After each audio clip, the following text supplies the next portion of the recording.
Hi guys! Ramadan Kareem! So eto na nga guys, 6 days na ng Ramadan.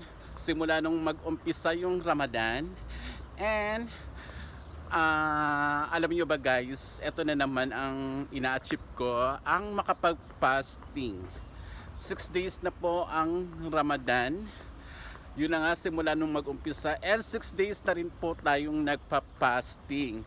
So since from 2 a.m. in the midnight until 6:30 p.m. or 6:20 p.m. Ang fasting. So ngayon, 18 p.m. nag-i-start na po yung iftar.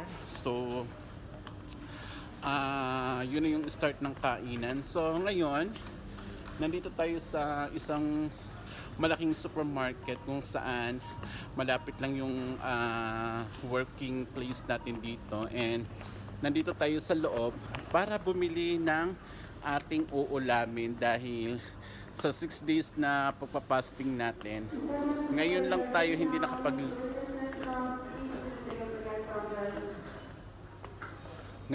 hindi nakapagluto ulit ng ating ulam na pangbaon. And pasensya na guys kasi napahinto tayo ng pagsasalita dahil may nagsasalitang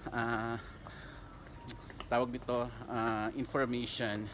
So nandito tayo ngayon, as you can see naman guys, hindi masyadong matao ngayon dahil nga siguro tapos nang mamili yung mga taong dapat na bilhin nila para sa kanilang mga kakainin. So nandito tayo para bumili ng chicken, uulamin natin. So dahil nga hindi tayo nakapagbaon, bibili tayo ng chicken. So ipapakita ko sa inyo ang kanilang mga chicken. So ito yung mga chicken nila. Ayan. Excuse me. Two only chicken please. Yeah, only two. Spicy please. Thank you. Ayan, and meron dito sila dito mga, ayan, mga ano na kasi guys, mga Arabic. Ayan, chicken pepper, butter chicken, and ano naman yan, yung lutong Arabic yan guys. And meron silang chicken fried rice. Ayan, chicken noodles. Ayan. And meron din sila dito chicken dry boneless. Thank you. Ito rin yung ating chicken.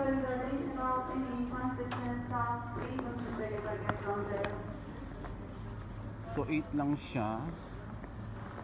So bibili pa tayo ng ating, huwag na tayong ito na lang yung bibili siguro natin. Gusto ko sanang bumili ng konting, alam niyo yun, gusto ko sanang bumili ng Del Monte juice, but hindi na lang dahil mas prepare kung magkape tayo. And then ayan, so ayan, magbabayad na tayo guys. Ito lang yung bili natin, chicken, para may pang-ulam tayo. Ayan, walang masyadong tao guys.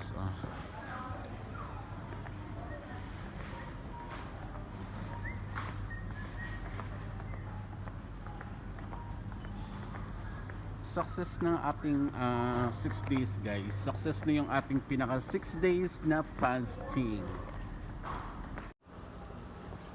So ayan guys, balik na tayo sa salon. Ito na yung ano natin. Ito na yung binili nating chicken. So ang tagal-tagal natin hindi nakapag-upload. Hindi tayo nakapag-vlog ng ilang araw. Siguro mga 1 week na tayong hindi nakakapag-vlog. So ngayon na tayo nakapag-vlog ulit. Oh my God. So ayan guys, pabalik na tayo ng salon kasi mag-i-iftar na. And I think 6 p.m. na ngayon. And 18 minutes more to go. Mag-i-iftar na. So magkakainan na.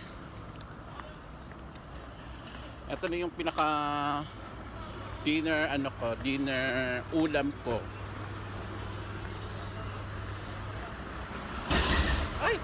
ko. Ikot-ikot lang. Akala ko yun yung dadaanan ko. So, ikot tayo. So, by the way guys, ako lang mag-isa ngayon sa salon. Dahil yung kasama kong isang Pilipino is nakapagbakasyon ngayon sa Pilipinas. And nasa Pilipinas siya ngayon. So, next month pa yung balik niya. 2 days or 3 days before matapos tong Ramadan.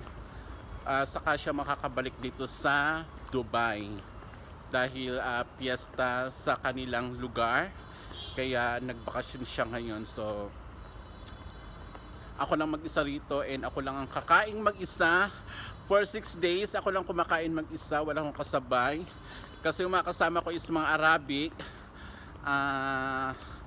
Ayoko rin naman makipaghalubilo sa kanila pag tuwing kakain ako kasi nga hindi naman kami pare-pareha ng mga kinakain dahil mga Arabic food ang kinakain nila and ako Filipino food naman kami yung kinakain namin. So may minsan kasi na hindi nila nagugustuhan yung mga amoy ng ulam namin, lalo na pag isda, kasi iba yung pagkaluto ng isda natin sa mga Pilipino and iba yung pagkaluto ng mga isda nila. So minsan na ano sila sa amoy, so umiiwas kami sa kanila and hindi kami nakikipaghalubilo sa kanila in terms na kainan.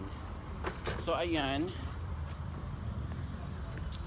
nandito na tayo sa likod ng salon sa labas and papasok na tayo sa loob and doon na tayo mag-prepare ng ating kakainan. So ayan guys, dito mo tayo sa labas habang naghihintay tayo ng 20 minutes or 18 minutes more to go para sa pagkainan na. So nandito tayo sa labas ngayon. As you can see guys, meron kami ditong lights na simbolo ng Ramadan. Kumbaga ito yung moon and the star, moon and star. Ayan, dalawa yan sila, ito. Ayan, at saka ito.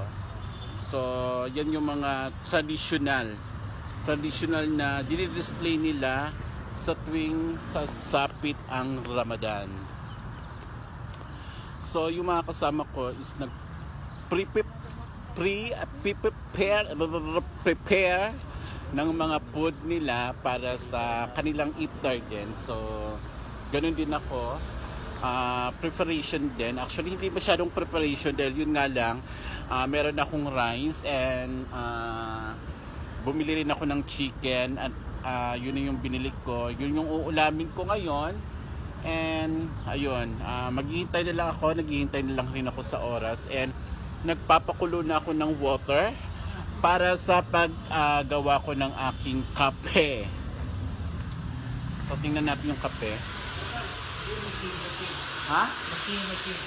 Machine? How much all? How much for you? 100, for you 40. One.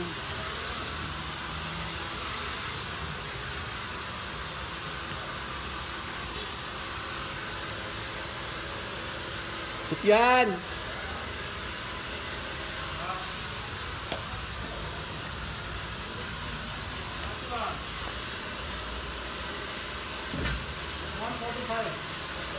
How much all? 140? 147. 147.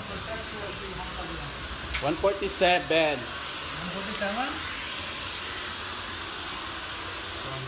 200 all. Yeah, raka box rin. لا بس هي ترتيب Laki tapsi, laki salam.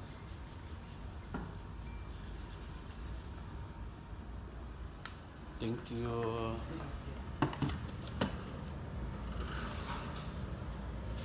But then where's your name here? Last.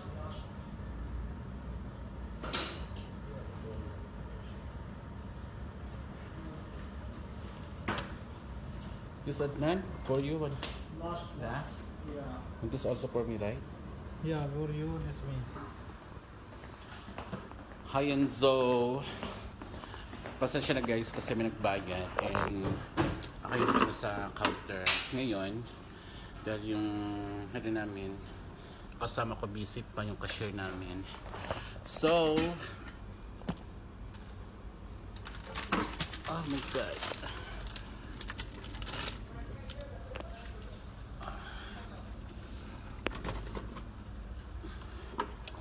malapit na ang iftar, mga 15 minutes more to go pa guys. So magtiro na tayo ano na tayo ng ating magbulot-bulot muna tayo ng konting ano natin dito, ating tulong ko muna ito magwalis ang aking kasama.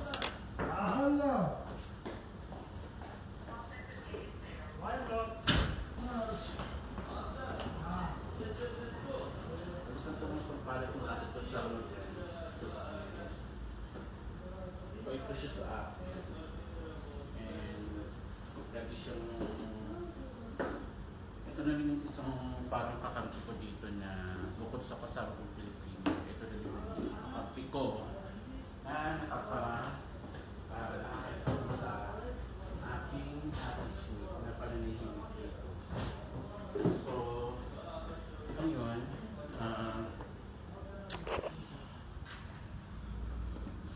since naghihintay tayo ng oras, magbunat-bunat na tayo ng ating mga white hair. Grabe na yung white hair ko guys, as in grabe na yung white hair ko. Kaso lang hindi ko siya masyadong maaninag, hindi ko siya masyadong makita dahil nga malabo na yung ating mata, hindi na ganun ka strong yung ating paningin, mga nakikita sa bawat sandali. Charis. So, pakita ko sa inyo yung mga dinidisplay nila dito na kaganapan. So, ayan guys, kung nakikita nyo may mga Christmas lights. Christmas lights bang tawag dyan sa mga ganyan. Pero yung McDonald's guys, may Christmas lights talaga yan. Simbolo yan ng respect nila sa Ramadan, ng Ramadan actually. Ayan, ang ganyan doon dyan sa dulo guys, yearly nila ginagawa yan guys. So ayan yung pinaka-tradition nila sa pagiging Muslim na Ramadan. So ayan, medyo tahimik pag mga ganito kasing oras na guys, medyo tahimik na yung kapaligiran kasi nga iftar is coming, meaning sa iftar is parang ready na sa kainan ng pag-fasting. Ngayon nakakapag-vlog ako, nakakapagsalita ako ngayon dahil nga alam kong malapit na yung iftar. So makakainom na tayo ng tubig, makakapagkape na tayo, makakakain na tayo. Like almost 14 to 15 hours tayo hindi nakainom ng tubig, hindi nakakain, kaya nanunuyo na yung ating mga labi. So ayan guys, nanunuyo na yung ating mga labi dahil nga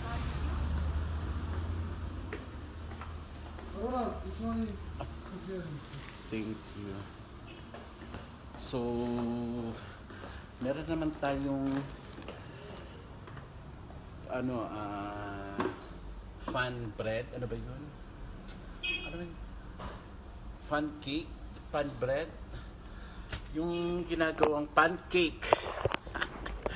Kakalimutan yung pancake, naging fan bread. Sa bagay, bread pa rin naman, pancake. Kasi guys, gusto ko itong kainin tuwing ganitong Ramadan. And meron sana kan isang customer dito. Actually, nandito siya kanina na nagpapagupit sa yung nagbigay sa akin ngayon na manager ko. Yun ang nagbibigay sa amin ng pancake dito, na which is yung mga kasama ko lang binibigyan, and then dahil alam nilang gusto ko yung pancake, binibigyan nila ako. So kaso nga lang yung kaibigan nilang nagbibigay ng pancake tuwing ganitong sumasapit ang Ramadan is hindi pa nagbibigay sa kanila for now, kaya meron silang nabibilhan na store ng Arabic store, Arabic bakery. So yun, nagtitinda. And then ayun, binibili na lang nila ako ng kahit isa or dalawa. And then ayun, actually isa nga lang binili. Isa lang binili for now, pero okay lang. Kaya okay lang isa, at least makatikim man lang at makakain man lang ng kahit isa lang. So ayun guys,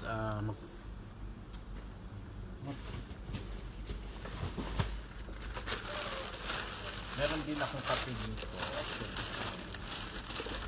Ito yung latte coffee na lagi kong binibili before in latte. So ano lang to guys, isang timplahan lang to, and hindi mo kailangan punuin yung baso niya, kasi pag pinuno mo yung baso niya is hindi siya ganun naka-tasty yung kape niya. So hanggang dito lang yung kape niya, yung coffee latte niya, tapos malaki yung baso niya. So pag nilalagyan ko siya ng tubig, almost kalahati lang siya. Hanggang dito lang yung tubig niya, kasi na pag dinamihan ko yung tubig niya is hindi mo na siya malalasahan kung ano yung flavor ng kape niya. So kaya ko siya dinadalawa, pinag-iisa ko lang siya, pinaghahalo ko lang siya para yung tubig mas madamihan ko siya ng konti. So maramdaman ko talaga yung pinaka coffee flavor niya, na which is latte. So ayan, gawin muna natin to, mag-prepare muna tayo ng ating coffee, and then 8 minutes more to go para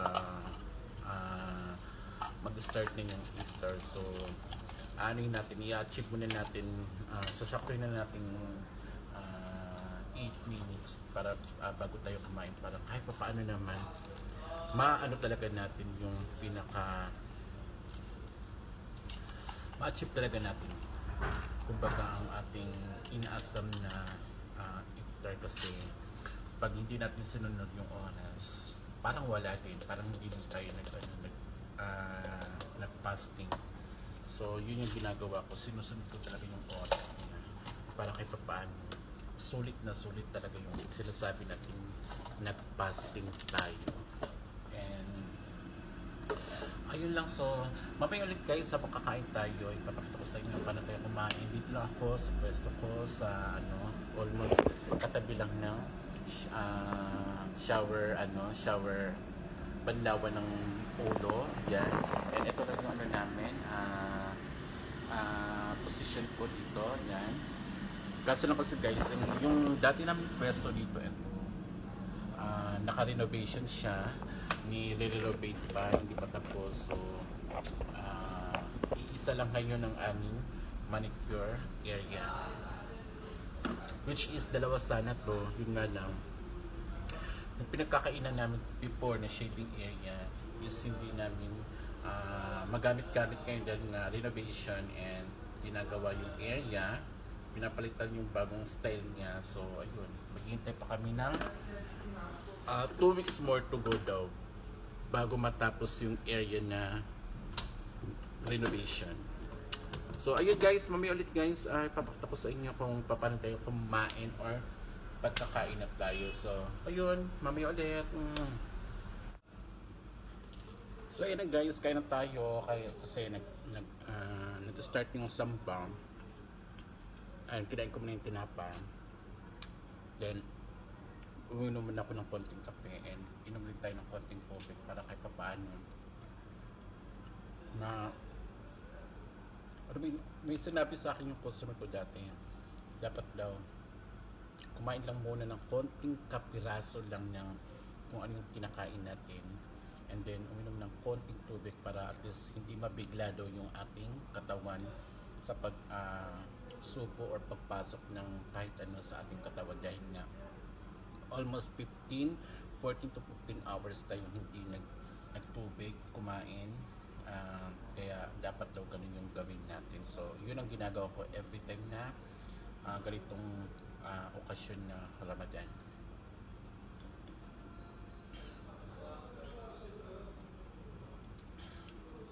Tapos ayun, pwede nang tuloy-tuloy yung pag-process niyo ng kain. So, ito lang yung rice natin guys. Konti lang yung rice natin. Actually, isang taka lang talaga to ng yung takalan ng rice cooker. So, ayun lang yung niluluto ko. And then, hindi pa lahat yung nakukuha ko sa rice cooker pag naluluto niyo yung rice. Kasi nga, yung iba dumidikit mismo sa rice cooker. Yung iba na kahit yung nagiging tutong siya guys, yung nagiging tutong yung rice sa pinakapitan ng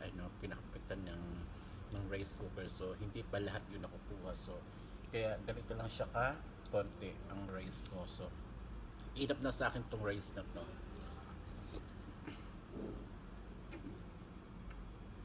And then mamaya pag uwi natin ng bahay, kakain ulit tayo. So yun na yung pinakalas natin kakainin para naman sa susunod na fasting ulit. And then iinom na ako ng tubig ng marami para kahit paano hindi matuyuan ng yung katawan natin ng walang nagda-digest na tubig o pagkain. So ayun. So yun lang guys, kakain muna ako and thank you so much po sa kahit paano nakapagawa tayo ng video ngayon. And ayun lang, thank you so much. I love you all. See you in my next vlog. Bye. Bye. Kakain muna po ako. So ayun na guys, kain na tayo kasi nag-start yung sambang. And kinain ko muna yung tinapa. Then uminom muna ako ng konting kape and inom din tayo ng konting tubig para kahit paano na may sinabi sa akin yung customer ko dati, dapat daw kumain lang muna ng konting kapiraso lang ng kung anong kinakain natin and then uminom ng konting tubig para at least hindi mabigla daw yung ating katawan sa subo or pagpasok ng kahit ano sa ating katawan dahil nga almost 14 to 15 hours tayong hindi nagtubig, kumain. Kaya dapat daw ganun yung gawin natin. So, yun ang ginagawa ko every time na ganitong okasyon na Ramadan.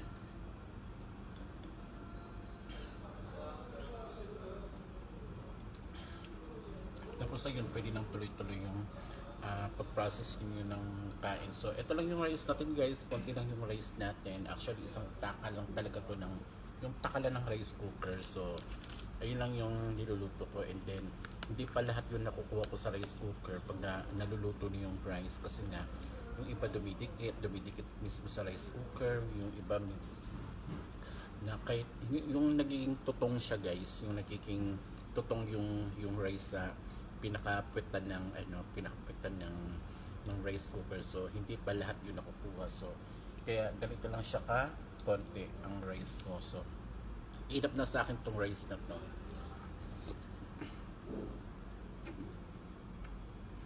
And then mamaya pag uwi natin ng bahay, kakain ulit tayo. So yun na yung pinakalas natin kakainin para naman sa susunod na fasting ulit. And then iinom na ako ng tubig ng marami para kahit paano hindi matuyuan ng yung katawan natin ng walang nagda-digest na tubig o pagkain. So ayun. So yun lang guys, kakain muna ako and thank you so much po sa kahit paano nakapagawa tayo ng video ngayon. And ayun lang, thank you so much. I love you all. See you in my next vlog. Bye. Bye. Kakain muna po ako.